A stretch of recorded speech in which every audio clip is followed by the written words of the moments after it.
Doctor سر محمد اقبال رحمۃ اللہ علیہ، ان کی یوم پیدائش کے موقع پر خراج تحسین کے طور پر یہ نظم ہے۔ ابلیس نے اپنے سیاسی فرزندوں کو جمع کیا اور ان کو ایک حکم دیا، برہمنوں کو سیاست کی پیچ میں، برہمنوں کو سیاست کی پیچ میں، زناریوں کو دیر و کوہن سے نکال دو،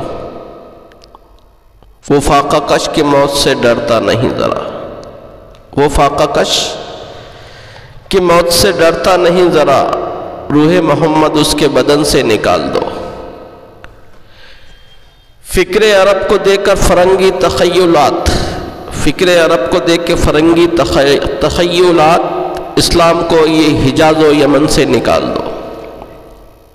افغانیوں کی غیرت دین کا ہے یہ علاج، ملا کو ان کے کوہ دمن سے نکال دو۔ اقبال کے نفس سے ہے لالے کی آگ تیز، اقبال کے نفس سے ہے لالے کی آگ تیز، ایسے غزل سرا کو چمن سے نکال دو، ایسے غزل سرا کو چمن سے نکال دو۔ پسند آئے تو لائک شیئر سبسکرائب کریں۔ سننے کا بے حد شکریہ۔